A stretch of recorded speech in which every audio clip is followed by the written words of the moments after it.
आशा आशा करता हूँ कि अच्छे ही होंगे। दोस्तों, आज मैं आप लोगों को एक कहानी सुनाने वाला हूँ, जिसे अगर आपने ध्यान से सुना तो सुनने के बाद आप महसूस करेंगे और परिवार में रहकर आपस में किसी से झगड़ा नहीं करेंगे। अगर आप मेरे चैनल पर नए हैं तो कृपया चैनल को सब्सक्राइब कर लो और वीडियो को पूरा देखें, क्योंकि यदि पूरा वीडियो नहीं देखा तो तब तक आपके समझ में ठीक से नहीं आएगा। तो सुनिए। एक बार एक खेत में टटीरी का जोड़ा रहता था। एक बार सर्दी का मौसम था और रात के समय टटीरी ने टटीरा से कहा, पिया, बहुत सर्दी हो रही है और कोहरा भी बहुत पड़ रहा है। कोई ऐसी कहानी सुनाओ जिससे हमारी रात कट जाए। तो टिटेरा बोला, तो प्रिय सुनो। एक बार एक राजा था। वह कोक शास्त्र पढ़ा था और कोक शास्त्र का मतलब होता है पशु पक्षियों की भाषा में उनकी बातें सुनना और समझना और उनसे बातें करना। तो एक बार राजा नहा धोकर अपने पलंग पर बैठ गया और अपनी रानी से बोला, प्रिय, बहुत भूख लगी है, कुछ खाने को ले आओ।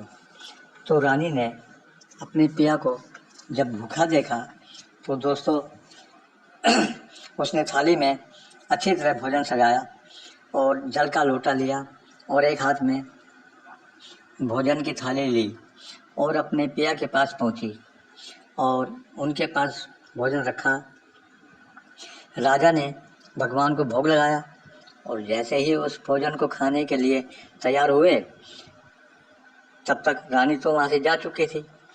दोस्तों, अचानक राजा की नज़र भोजन पर पड़ी तो उन्होंने देखा एक चींटी एक चावल का टुकड़ा खींच कर ले जा रही थी। तभी वहाँ चींटा आ गया और उसने चींटी से कहा कि ये चावल का टुकड़ा तुम मुझे दे दो, तुम राजा की थाली से दूसरा चावल ले आओगी। तो चींटी बोली, अरे तुम पागल हो क्या? एक बार तो मैं चुप कर के ये चावल का टुकड़ा लेकर आई हूँ, अगर अब लाऊंगी तो राजा ने देख लिया तो बहुत बुरा होगा। जबकि राजा ये सब देख रहा था और सुन रहा था और समझ रहा था, क्योंकि वो तो कोक शास्त्र पढ़ा हुआ था। दोस्तों, चीता ने बार बार कहा, चली जाओ और दूसरा दाना लेकर आओ, लेकिन चींटी ने साफ मना कर दिया। तभी चींटा की नज़र राजा पर पड़ी। उसने देखा राजा तो कोक शास्त्र पढ़े हुए हैं और हमारी भाषा भी समझ रहे हैं। और दोस्तों, चीता ने कहा, चींटी, तुम मुझे दाना तो दिया नहीं, लेकिन तुमने मेरी बेइज्जती और कर दी। ये राजा बैठा हुआ ये सोच रहा होगा कि इस चींटी ने चीता की बात नहीं मानी और न तो भोजन दिया और उसकी बेइज्जती कर दी। तभी चींटी ने कहा, सुनो, बेइज्जती वाली बात, पहले तो राजा तुम्हारी भाषा को ये समझ ही नहीं रहा होगा। अगर समझ भी रहे होंगे तो अगर तुम्हारी बात सुनने के बाद इन्होंने किसी को बताई तो उसी समय ये राजा पत्थर के हो जाएंगे। और महाराजा ने जैसे ही ये बात सुनी कि ये चींटा और चींटी क्या बात कर रहे हैं, तो महाराज को उसी समय हंसी आ गई। दोस्तों, विधि के विधान को कोई मेट नहीं सकता। इधर महाराजा को हंसी आई, उसी समय रानी ने रसोई से बाहर पैर रखा और रानी की नज़र महाराज पर पड़ी। रानी ने ये समझा कि मुझसे कोई गलती हो गई है, तभी राजा हंस रहे हैं। दोस्तों, रानी ने आकर राजा को कहा, पिया, क्या हुआ? मुझसे कोई गलती हो गई जिसे देखकर आपकी हंसी आ गई? तब महाराज बोले, नहीं रानी, मुझे तो ऐसे ही हंसी आ गई थी। रानी बोली, नहीं, मुझे बताओ, मुझे देखकर तुम्हें हंसी क्यों आई? राजा समझा रहा है रानी को, अरे तुम पागल हो क्या, मुझे वैसे ही हंसी आ गई थी, कोई बात नहीं है।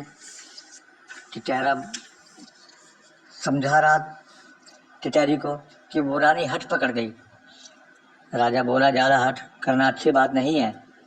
तो रानी बोली, महाराज, आप हमें प्यार नहीं करते, अगर प्यार करते होते तो हमें बता देते, राजा ने विचार किया कि हे परमात्मा, ये तो बड़ी उलझन में डाल दिया।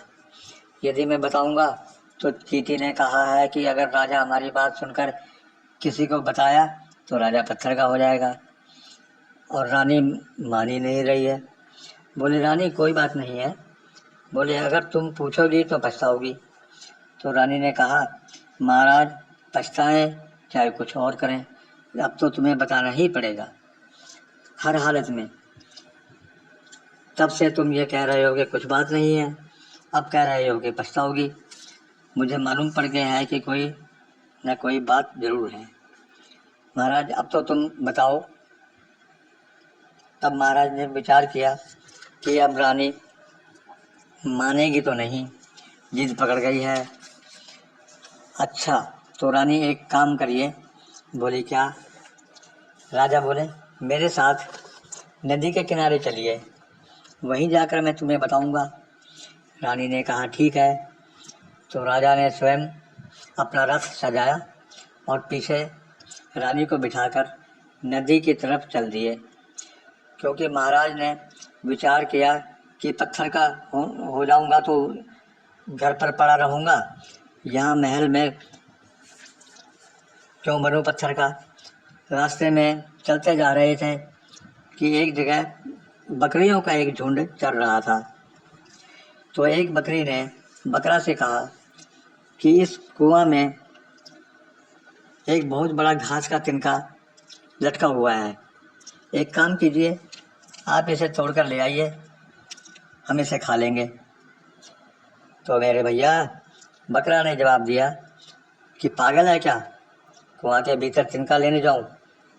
वो तो वह राजा पागल है जो पत्नी की बातों में आकर पत्थर का होने के लिए जा रहा है, मैं इतना पागल नहीं हूँ। यह बात सुनकर फिर राजा को हंसी आ गई। रानी ने कहा महाराजा, एक बार तुम घर पर हंसे और एक बार यहाँ हंस पड़े, बात क्या है, बात बताओ। महाराज ने कहा थोड़ी देर रुको, हम तुम्हें सब बता देंगे।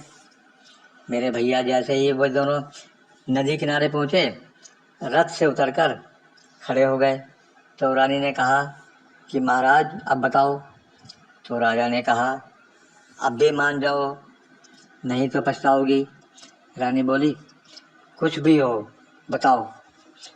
तो महाराज ने जैसे ही कहानी बताना प्रारंभ किया, उस चींटी और चींटा की थोड़ी सी कहानी बताई तो महाराज घुटनों तक पत्थर के हो गए। तो महाराज बोले रानी, मैं घुटनों तक पत्थर का हो गया हूँ, अब तो मान जाओ। रानी बोली अब थोड़ी सी और बताओ। मेरे भैया धीरे धीरे जैसे ही पूरी कहानी बताई, महाराज का पूरा शरीर पत्थर का हो गया। दोस्तों क्या हुआ, केवल रानी की हट के कारण राजा को पत्थर का होना पड़ा। दोस्तों हमें कभी भी हट नहीं करनी चाहिए। अगर आप हट करोगे तो परिवार में कलेश होगा, और जहाँ कलेश होगा तो वहाँ कुमति आएगी, जहाँ कुमति आएगी वहाँ संपत्ति नहीं आएगी। आप सबने ये कहानी सुनी। विद्वान लोग कहते हैं सुमति, जहाँ सुमति वहाँ संपत्ति, और जहाँ संपत्ति वहाँ लक्ष्मी जी का वास होता है। अपने आप धन की वृद्धि होती है। जहाँ हट होता है वहाँ कलेश होता है, और वहाँ से लक्ष्मी जी दूर चली जाती हैं। आपने ये कहानी सुनी, अब आप सोच रहे होंगे कि ये कहानी कौन सी है। ये कहानी है रामायण के श्री राम के अनुज यानी कि उनके भाई भरत की, उनके नाना और नानी की। भरत ने एक दिन यही बात कैकेयी को ताना मार के कही थी। रामचरितमानस में अयोध्या कांड में और दोहा नंबर 161 पर आई है।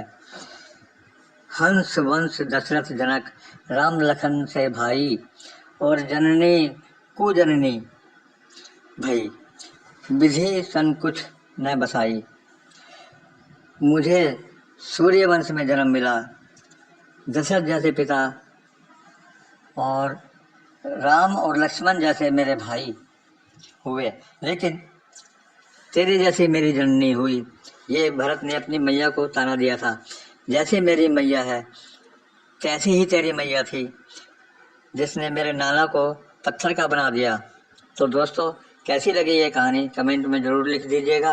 राधे राधे।